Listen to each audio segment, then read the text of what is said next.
Yo, Bingers, welcome back. Thanks for clicking. We're taking another crack at this DC Comics giant Tarzan family presents Korok number 60, whatever you want to call it.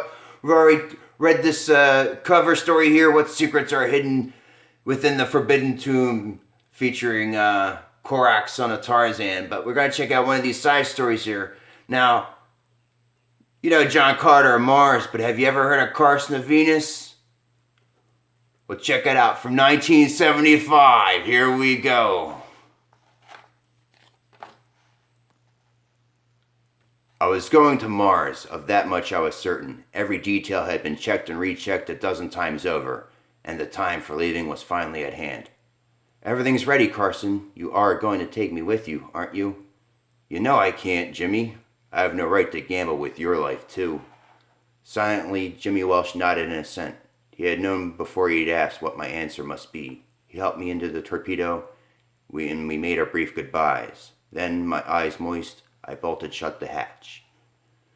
Jimmy and the others boarded trucks and rode silently off, leaving me and my torpedo, my vehicle to the great red planet, sitting terribly alone. The last 9 minutes of the countdown passed unbearably slowly, and then the moment came. I pressed the starter, the rockets ignited, and the torpedo roared along the specially built track, hurling at last into the afternoon sky. I was on my way to Mars. Carson of Venus, Mars or Bust. Len Wein is our writer, and Mike Kaluta is our artist. This is based on the Edgar Rice Burroughs' Pirates of Venus. My projectile streaked skyward, swiftly attaining a speed of better than 6.93 miles per second. I had achieved escape velocity. The sky grew black around me, dappled with the pinpoint of glittering light, and one point gleaming brighter than the rest, the crimson world that was my goal. There was nothing more for me to do. The torpedo's trajectory would keep it on course until I neared my objective. That had been carefully planned. There was nothing to do but relax and wander through my memories. Check out the art in here, like the mechanics of the chair here, the buckle and the strap. You can feel the weight of him sitting in here, and his anatomy of him. Let's go. Memories of my youth, of my tutorage at the foot of the old Hindu mystic Chand Kabi, who taught me things most boys of 10 have little chance to learn. Secrets of the mind, of telepathy and mental image projection. Memories of my adolescence on the Virginia estate of my mother's grandfather, Judge John Carson, whose vast fortune I would one day inherit. My mother and I were happy there for a time. Memories of my young manhood, after my dear mother had passed to her reward, and life held little meaning for me. I learned to fly, became a Hollywood stuntman, but that didn't hold my interest for long. He was one of those wing walker dudes. Instead, I turned my thoughts to space and the prospect of actually traveling to another stellar body, the red planet Mars.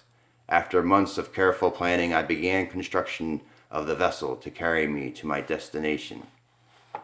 Realizing that there'd be no way to inform anyone if my mission succeeded, telephone conditions being what they are on Mars, I sought someone in complete mental accord with myself, someone with whom I could speak telepathically across the countless miles. That someone, dear friend, was you. He's staring at you. Freaky. It's like that video game.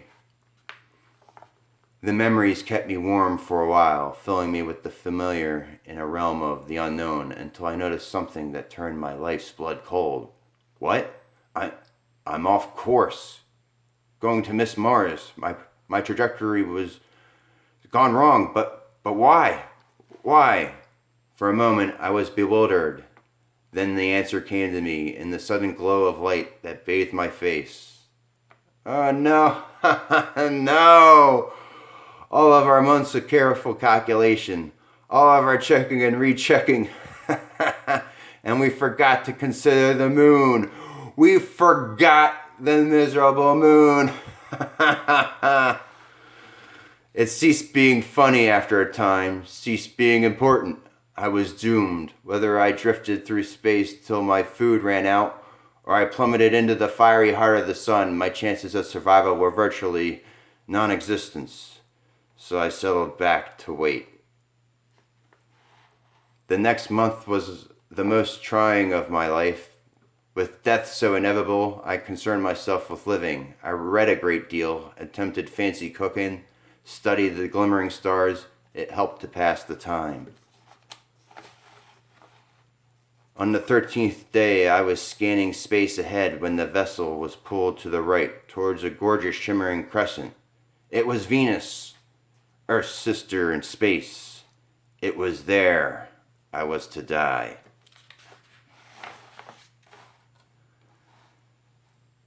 Or was I? Hope, they say, springs eternal in the human breast, and as I neared the glowing clouds, swathed globe, collision now certain, I couldn't restrain a smile at the thought of the marksmanship this fact revealed. Incredible! I aimed at Mars, and now I'm about to hit Venus. This must be the all-time cosmic record for poor shots. The torpedo rushed closer towards impact, plunging through a billowing mass of thick black clouds, like chaos on the dawn of creation. Moving swiftly, I began releasing the batteries of parachutes designed to slow the torpedo's descent. There was not a second to waste.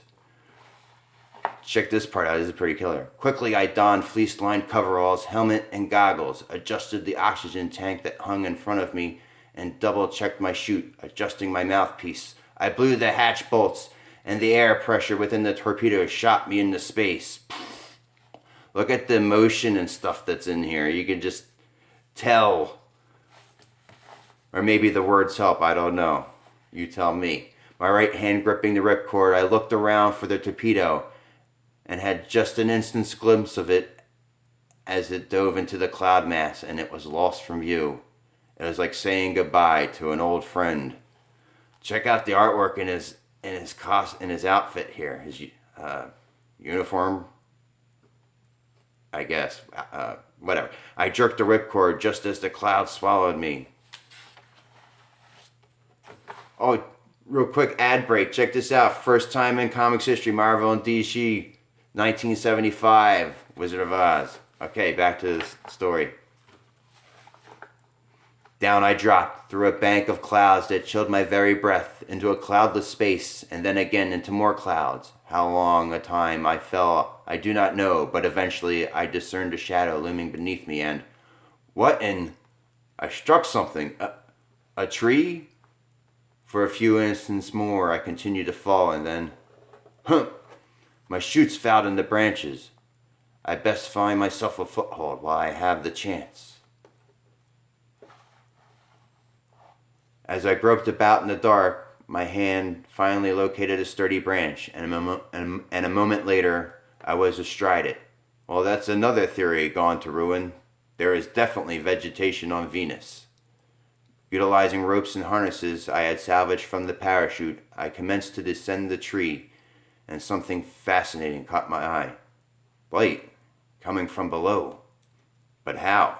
There's no possible way sunlight could penetrate this awful fog. The bizarre light grew in intensity, and it became apparent I was indeed in a gargantuan forest, and I wasn't alone. There's something above me in the darkness, something watching me and waiting. Again, just great use of negative space, and you could see like the ink in here. Beauty. Suddenly it stopped waiting. I heard a great form crashing through the foliage above me, and using one of my pirated ropes, I swung away from the tree bole towards what? Something below, a causeway of sorts, and it appears man-made. See, he comes out of the forest. There's the bridge on there. I did not have long to ponder this new wonder. A shadowed form leapt from the darkness to land on the causeway before me, and I found myself facing a vision of utter hideousness. You ain't kidding, man. It's like a dog, one-eyed cyclops dog with lobster. Oh, I don't even know. It appears there is life on Venus after all. The creature crouched, apparently bewildered, a condition it did not suffer alone. Gathering my wits, I backed slowly away, and the beast isn't after me. Something was after it, but it looks just frightened enough to take its panic out on me anyway. I backed against a tree bole and discovered an opening cut there, barred by an ornate wooden grill, but before I could devote closer attention to my discovery, see, he's there in the doorway, I'd best do something about this grotesque acquaintance. But what? I haven't any weapons. Or did I? I had carried the length of rope with me when I jumped to the causeway, and, at the moment, it seemed the best I had to offer. Perhaps if I can blind it, I'll have a... You see, he tries to whip it and blind it. The creature's got a hold of the rope. Slowly, inexorably, the creature sought to drag me towards those frightful jaws. But a trick recalled from my filmmaking days served me in good stead.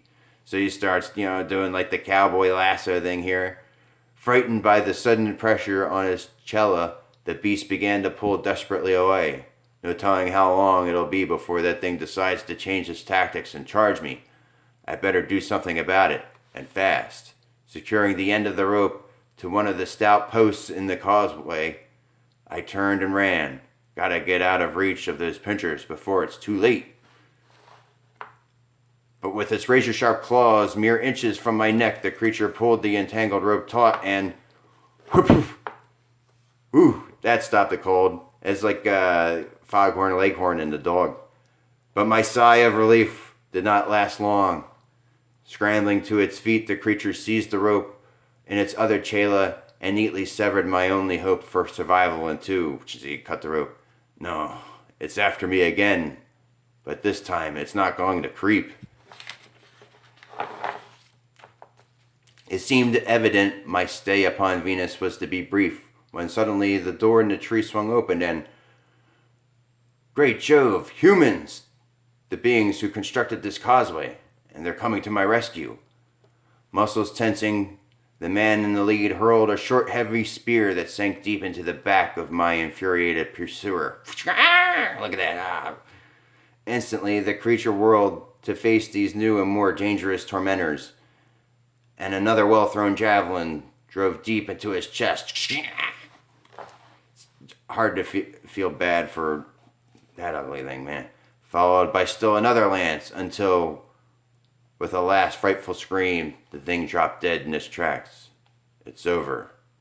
They finished the beast. With the menace ended, the three men approached me cautiously, the leader speaking to me in a stern, commanding tone, and a language I could not begin to understand, and when I attempted to reply, "My name is Carson Napier. I come to you in peace and friendship." It's useless. They no more understand me than I do them. They led me along the causeway until we reached the opening they had sprung from. Then, using their sword points to impress their invitation, they ushered me inside. Imagine I'm about to become the first Earthman to gaze upon Venusian civilization, if it is civilized. Great face art in there. And indeed it was, as I was led into a large, comfortably decorated room deep within the tree where, finding the heat unbearably in my heavy coveralls, I removed my garments and was served by a sumptuous repast by my curious captors.